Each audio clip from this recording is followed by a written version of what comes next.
Today, I'm swapping the best F1 drivers into the worst F1 cars and the worst drivers into the best cars. We've got the likes of Lewis Hamilton in the Alfa Romeo, Verstappen and Perez both in the Alfa Tauri, Zhou Guanyu and Magnussen in the Ferrari, Leclerc, Russell in the Haas, Liam Lawson and Logan Sargent take the Red Bull, Bottas returns to Mercedes, Piastri's in the Alpine, and Pierre Gasly remains in the same car. That's because the way I've done this is I've taken the official Drivers' Championship standings, IRL, and I've allocated each driver their car from bottom to top, corresponding to the R&D chart in the F1 23 game. So the season kicks off at the Bahrain Grand Prix. It's a Ferrari 1-2 front row lockout for Zhou Guanyu and Kevin Magnussen. A good start from the Ferraris and the Mercedes of Bottas and Albon. Plenty of movement going on in the background for our higher rated drivers in those lower cars. I can see plenty of movement for the Haas drivers of Leclerc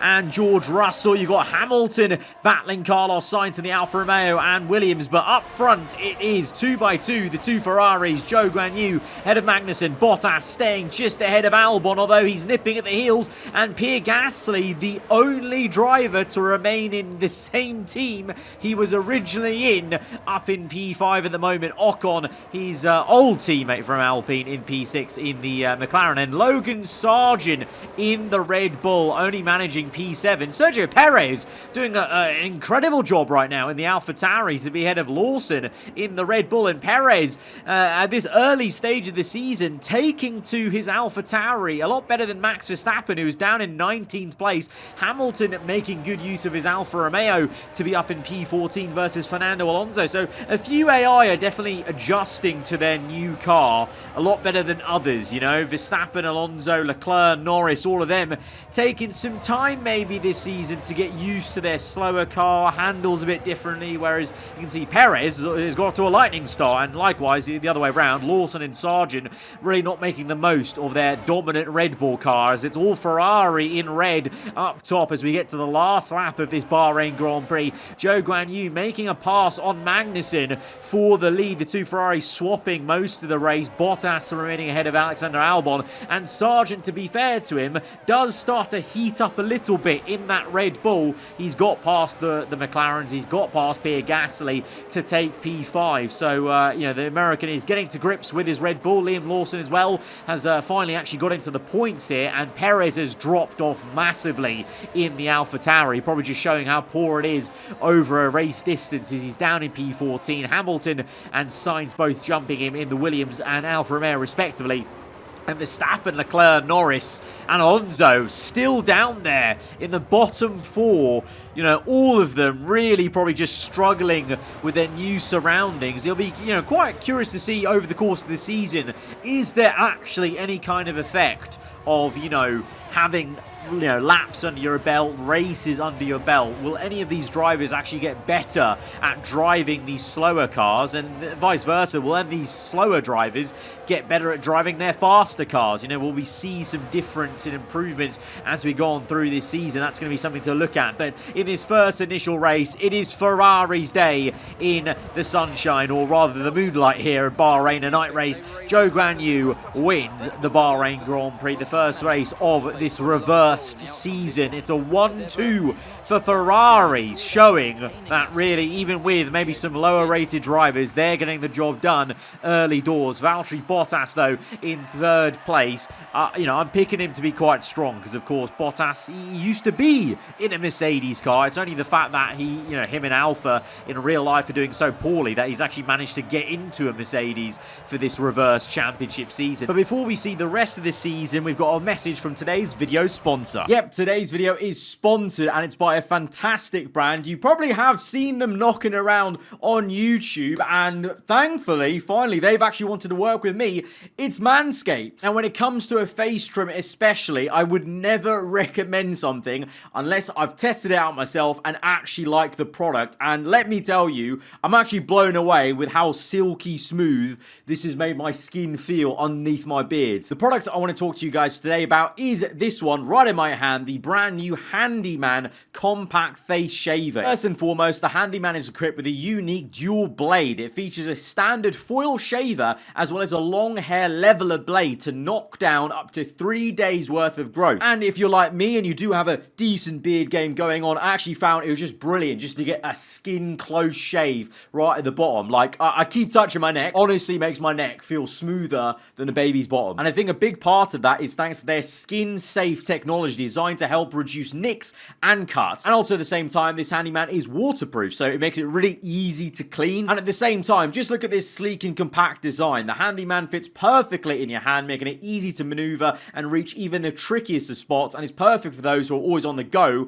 or have limited storage. Oh, and did I also mention it's airplane travel friendly because it's so compact. It's got a rechargeable battery as well, so it allows you to take it wherever you travel. Just pop it in your bag and you're good to go. And speaking of that battery, the Handyman boasts up to 60 minutes of runtime. That means you'll have more than enough time for multiple shaves without even worrying about running out of power. And when the battery level gets low, the battery level indicator will blink, letting you know it's time to recharge. So whether you're a first-time groomer just coming out of university or you're a seasoned pro old man like myself, the Handyman is a compact face shaver from Manscaped, and it's a perfect addition for your grooming arsenal. And because legit, I believe in this product so much, I've also worked out a deal with Manscaped for a special deal for you all. Go to manscaped.com and use the code ARAVA at checkout to get 20% off your purchase of the Handyman. Trust me, it's actually worth every I just could do this all day. It's so smooth.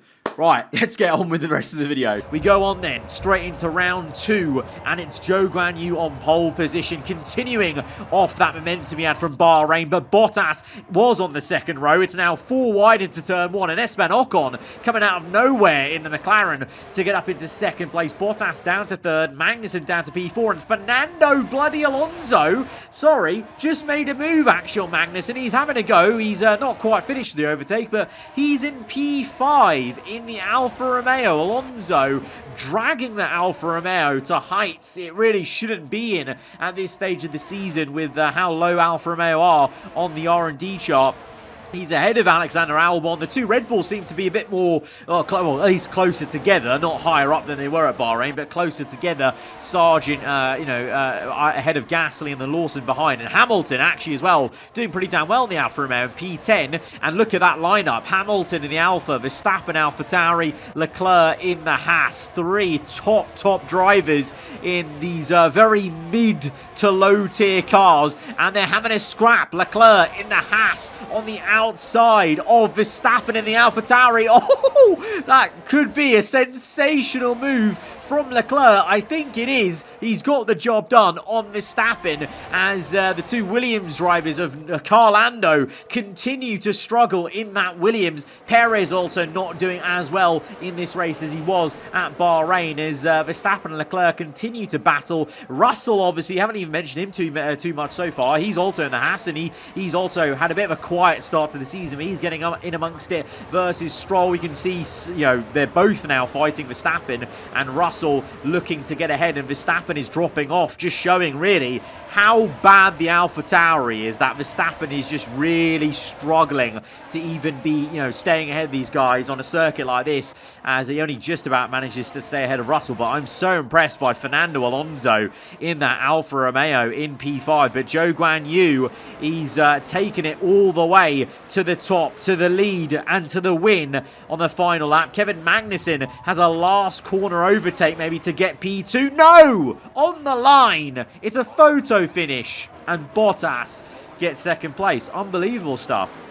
Bottas does very well to split the two Ferraris, but Zhou Guanyu with an early commanding lead in the championship. Back-to-back victories for him and for Ferrari. Is that going to be the pattern, or is Bottas there with the photo finish maybe going to have a chance and sniffing a win himself, as it looks quite close between Ferrari and Mercedes, despite Red Bull technically being still that dominant team up the top. That that difference that Sargent and Lawson are making versus Verstappen and Perez originally in the Red Bull team. You're seeing that stark difference. And look at Alfa Romeo down there, second worst team, and Fernando Fernando Alonso just got a top 5. Unreal stuff. I mean, the championship, big winners are Alfa Romeo, you would say. Haas as well, to be honest, with Leclerc and Russell. Aston Martin, big losers, really, in that, because they started, they start career mode, a fresh season, as the 3rd best team on the grid, I think, I'm pretty sure, just behind Ferrari. So they're one of the big losers with this reverse championship order. And Red Bull also losing out, of course, a little bit as we go to the 3rd race now. And it's a shocking start for the pole man. Zhou Guanyu was on pole, but look at Logan Sargent go. He's woken up finally. He's realised what car he's driving. And the American is in 1st place in the Red Bull. Albon in 2nd, Ocon 3rd. Zhou Guanyu's gone from pole position down to P4. Bottas 5, Magnussen 6, Alonso again, and Hamilton. Alonso and Hamilton, both in the top 10. Unreal stuff from the 2 world champions. Alonso and Hamilton showing their class, dragging that dog of an Alfa Romeo up into the points. Verstappen, unfortunately, can't do the same in the AlphaTauri, but that's perhaps how bad the AlphaTauri is, like compared to even just the Alpha. We've seen it in real life, obviously. The AlphaTauri really is just a Wagon-R plus of a car, and it's really hampering Verstappen and Perez. And meanwhile, the man who's taken their original car, the Red Bull, is in the lead. This is unbelievable. I really didn't think Sargent or Lawson was going to be able to fight at the front potentially, just because of the way the rating system works on this game. It really does nerf some of the worst drivers on the grid, and it nerfs the F2 drivers, because obviously Lawson's no slouch, but the fact he's an F2 driver originally in the game means he's rated very low. The same with Piastri, to be honest. He's rated so low because he's a rookie, and only after a couple of seasons do they get the higher ratings they maybe deserve. As now Albon, though, is here to ruin the party on the outside. Bono in the Mercedes up into 1st place. Sargent down to 2nd halfway through this Grand Prix. Is this the beginning of the end for the American in the Red Bull? He's got a long train behind. Ocon, Zhou, Bottas, Magnussen, and Stroll also pretty close behind as well, as Ocon is going for the move. The Frenchman sizing up the Red Bull on the outside on lap 4, and he's up into P2 of this race, and now might set his sights on Albon in the Mercedes, and that's exactly what he's going to do. On to the last lap of this Australian Grand Prix. Ocon is going to pull out to the outside. Albon tries to defend, but the McLaren is going to go round the outside. It won't be Mercedes who break the Ferrari deadlock of those back-to-back wins with Zhou.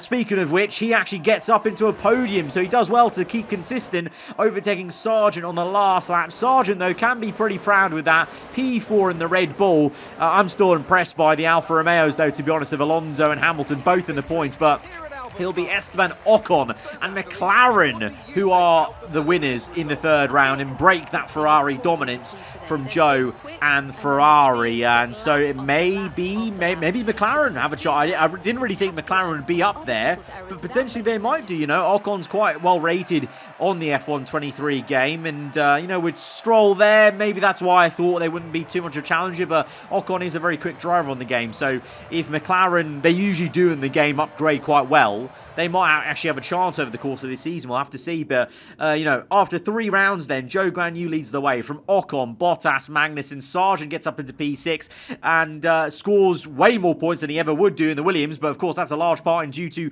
the Red Bull car. But Red Bull have overall lost points in this reverse championship compared to, if they had Verstappen and Perez, of course. And like I was saying before the Australian Grand Prix, Aston Martin, another big loser, and Alfa Romeo and Haas are big winners in all of this, gaining a lot more points than they would usually. We now go to the Spanish Grand Prix, where again it's a Ferrari and Mercedes on the front row. This time will the Ferrari have a quick getaway as we get underway for the Spanish GP. Lights out, and it's going to be Magnussen who's the one on pole. He's actually had a slow start, so again a Ferrari doesn't get off the line too well from pole position, and Bottas into the lead, but Magnussen comes back at him, and crucially the championship leader Zhou Zhou Guanyu is down in P9 fighting Lando Norris and the Williams, who seems to be doing much better this race. Lando not in the bottom, bottom 4 there, and it's actually his teammate who's there. And again, Alfa Romeo really impressing.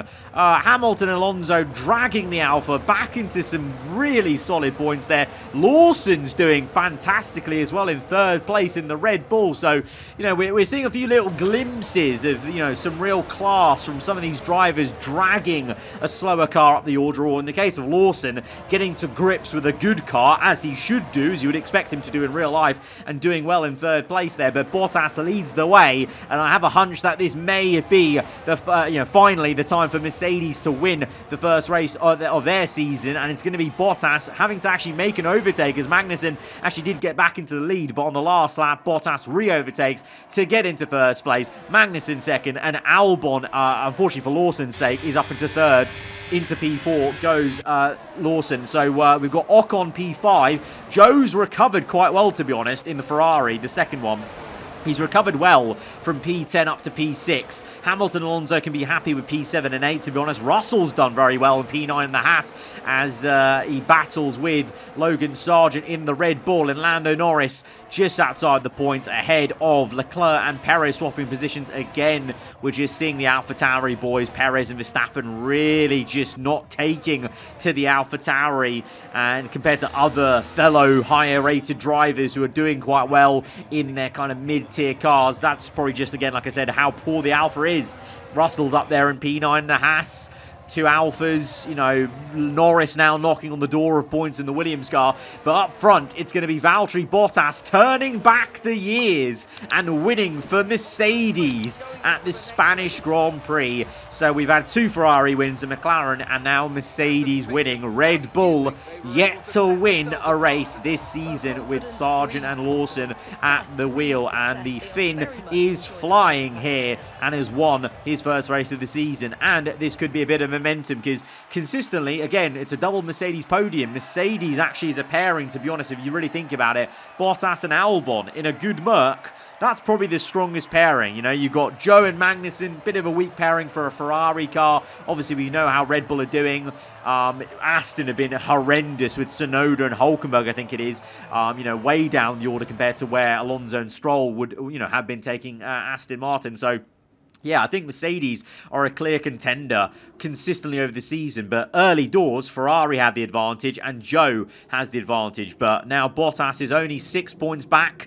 And, Mercedes have another double podium and Ferrari lose some points. Mercedes could very well quickly be fighting for the championship lead in the constructors there. And you can see Lawson gaining back on Logan Sargent in the driver's standings. So we go to 5 red lights now for the Canadian Grand Prix. And this is ominous. It's a front row lockup for Mercedes. What did I say? They have arrived. Mercedes have arrived. It's a 1-2 for Merc. It's Bottas versus Albon. Albon looking to try and take the lead from Bottas, but the Finn does really well on the outside to retake the lead. Albon will have to settle for 2nd place there. Ocon in 3rd in the McLaren, and Stroll's P5. So both McLarens heating up a little bit. And look at Verstappen. He's finally got to grips maybe with the AlphaTauri. What a result this would be if he can take this through over the next 5 laps. Verstappen in P6 in the AlphaTauri ahead of Lawson in the Red Bull. But here it is. No, the Red Bull's just too quick and Lawson will take that spot away. But this is exactly the kind of battle I was hoping to see. Maybe the awkwardness of Lawson in the Red Bull, Max in the AlphaTauri, and he's been overtaken by Lawson. Meanwhile, the championship leader, Zhou Guanyu, down in P9 as Bottas wins back-to-back races. And with Zhou Guanyu down in P9, I think Bottas will be taking the lead of the Drivers' Championship. It's another double podium, and it's a 1-2 for Mercedes. So, what did I say? Ominous stuff. Merc lead the championship now. Bottas in the lead. Look at that Drivers' Championship. Ocon in 3rd, Magnussen 4th, Albon 5th, Sargent and Lawson still retaining that P6 and 7. And to be honest, I think they actually might be able to keep that, because because, you know, you've got Stroll there in the McLaren. Maybe he might challenge a little bit. But then you've got Alonso and Hamilton. Now, well and truly, they're just out-dragging and outperforming that Alfa Romeo. So I don't think they'll actually be much of a consistent threat to the Red Bull car. So it's not exactly where Red Bull should be placing with how good their car is. But Sargent and Lawson, well, may be comfortable for a 6 and 7 in this championship. Verstappen finally gets points on the board and is inside the top 12 for the first time with 6 points. But it's a far cry from where he's used to in the Red Bull, of course. We now go to the British Grand Prix at Silverstone. It's another 1-2 for Mercedes on the grid. But how's it going to end up as we go to lights out? A lot of movement behind, but the two Mercedes staying in formation. Albon actually the one on pole position, but he gets overtaken by Valtteri Bottas. Bottas from second place gets into the lead, down to the inside of Village, up into P1. Albon second, Ocon again in third. Carlos Sainz now in P4. So we've seen this a few times, you know, Verstappen last time out in Canada, Sainz here. There's a few little flashes of, like, you know, individualism where they really drag the car up, like Sainz today here at Silverstone. And for the first time, the two Aston Martins are in the points. Hülkenberg and Tsunoda for the first time actually using their relatively quick Aston Martin to maybe get some points. And Ferrari have dropped off here at Silverstone. Woeful stuff from Magnussen and Zhou Guanyu. Zhou Guanyu's in P9, so he's going to be absolutely distraught with that in terms of a championship bye. And on the last lap of the Grand Prix, Ocon is the one taking the fight to the Mercedes cars, not one of the Ferraris. Ocon making the move to the inside of the field on Albon, and he's going to go and then have a go at Valtteri Bottas on the outside, and he's actually going to pull this off, I think. The Frenchman is going to make the double overtake on the last lap of the Grand Prix, you know. Unbelievable stuff here for Esteban Ocon to take his second victory of this season. McLaren second as well, and it'll be Bottas and Albon taking second and third, but Sainz doing amazingly in P5. The two Ferraris do recover to P4 and 7, and the two Aston Martins finally score some points with Tsunoda and Hülkenberg, and good recovery for Ferrari, but Sainz doing well to bag, I think, a top 6 that was, but Ocon with the win, with a pretty incredible win. That's actually probably one of the drives of the season so far. The double overtake from third to first place on the last lap. But we're going to go straight into the next one then at the Hungarian Grand Prix. It's Mercedes and Ferrari in the front row. So Ferrari looking a bit better here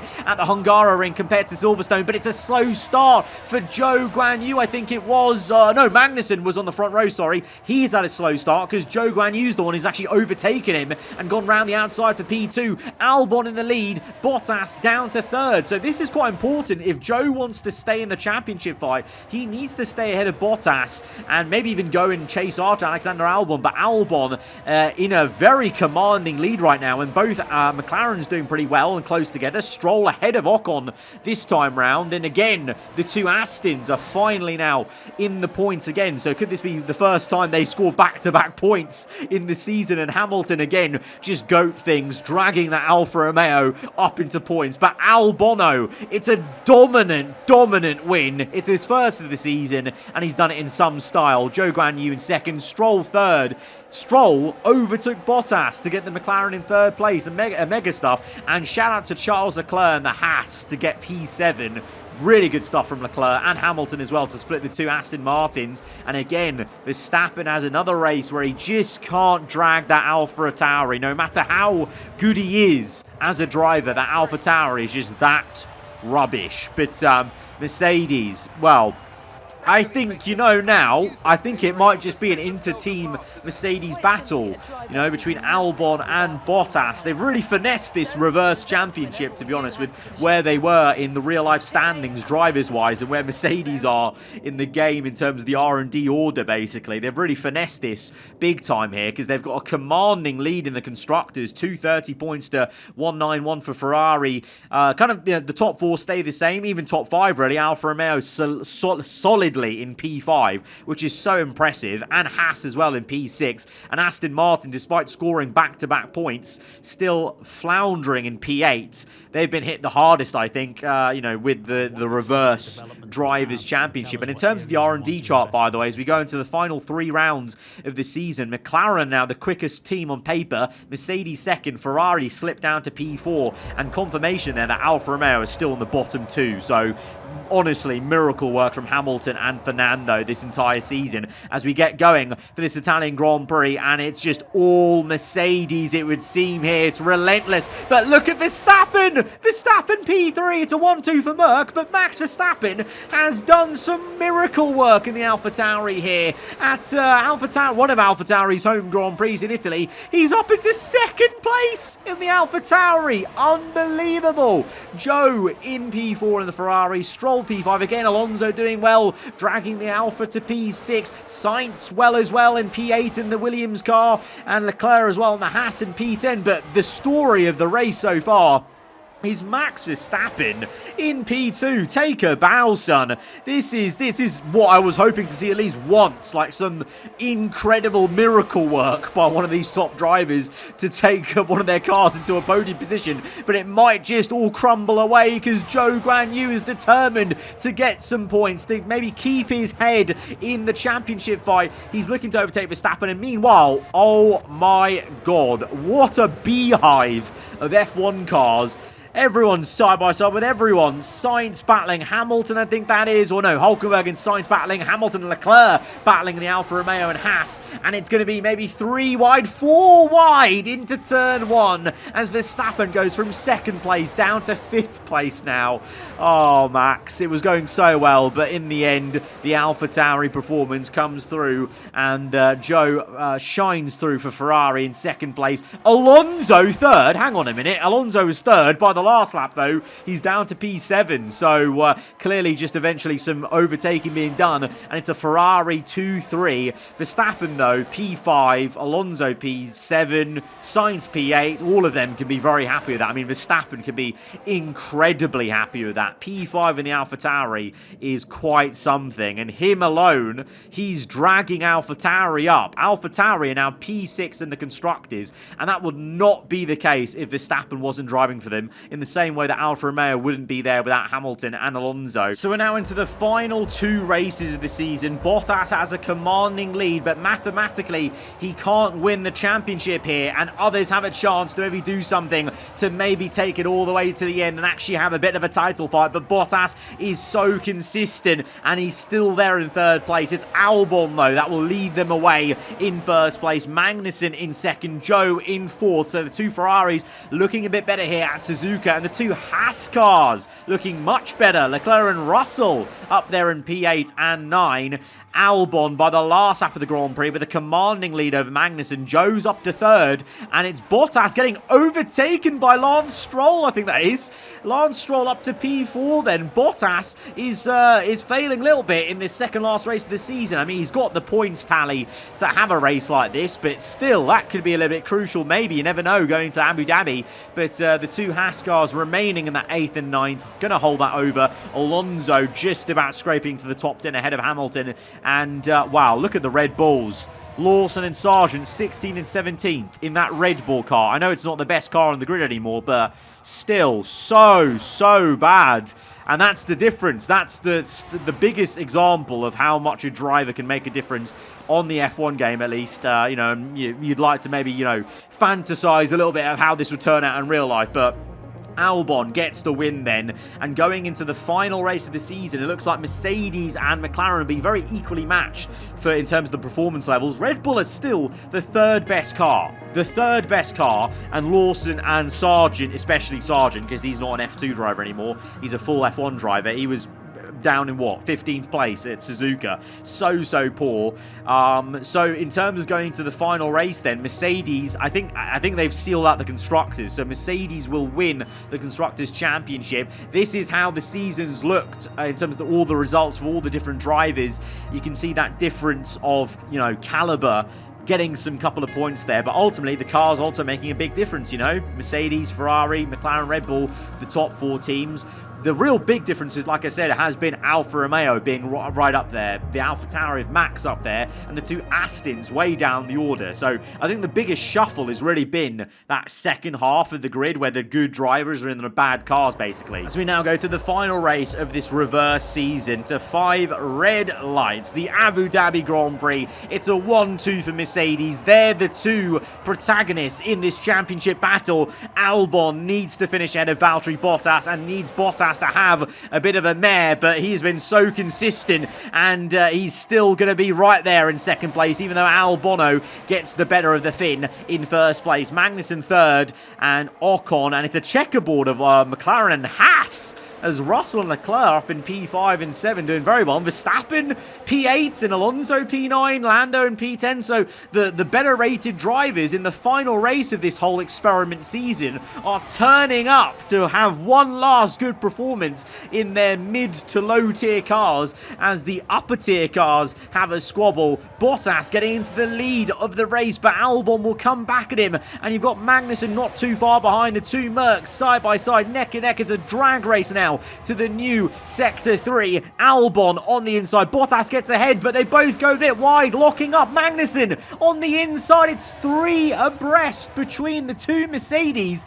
and the Ferrari. Magnussen on the outside. They're slipping and sliding as they're pushing each other to the absolute limit, and they're still 3 wide somehow. And through all of that, Kevin bloody Magnussen has made the double pass to get into first place, it would seem, although Albon comes back at him. No, Albon's got it. After all of that, Albon first, Magnussen second, Bottas down to 4th. Ooh, down to 4th. He's got Stroll behind him. Is there still a final twist in this championship? Could Bottas be bottling this in the final race? He's got, you know, pretty motivated couple of drivers behind him, with Russell, Leclerc, Verstappen, Alonso, Hamilton. I mean, that's class. Hamilton, Alonso, Verstappen, Leclerc, Russell, Lando as well, P11. All of the higher tier, high-rated, next-gen drivers and the old guard of Alonso and Hamilton, they're all together, and they're all simultaneously dragging their dogs of cars up into the points and just outside the points. As we now see on the last lap, though, things have changed dramatically. Ocon is in the lead, looking to get his 3rd win of the season. Magnussen second, Albon third. Bottas has recovered up to P4. Leclerc and Russell flying high in P5 and 6 in the Haas cars. Alonso, Hamilton next. And unfortunately, in this final race of this reverse season, Verstappen's misery in the AlphaTauri comes to an end with having to make a pit stop in a 5-lap race. So it's going to be Ocon who takes the final win. Kevin Magnussen in second, Albon third, but that means that is enough for Valtteri Bottas to be the F1 World Champion with Mercedes. And with that, another year of Formula One draws to a close, and a new World Drivers' Champion is declared. Another entry added to that prestigious list of the sport's most incredible drivers. So that was that was actually quite a very intriguing season. You know, we started off with Zhou Guanyu winning 2 wins in a row, then Ocon came in, then Mercedes really showed up, but flashes of Verstappen genius in the AlphaTauri, consistent, you know, amazing, you know, recovery for Alfa Romeo with Alonso and Hamilton, the Haas cars at the end with Leclerc and Russell. Yeah, really, really interesting way the season panned out by putting all the worst drivers in the best cars and all the best drivers in the worst cars. Guys, if you have enjoyed this video and this concept, then be sure to hit the like button. Let me know what you thought in the comments below. When you're around here, then do get subscribed for weekly Formula One content. I'll see you guys next time. Goodbye.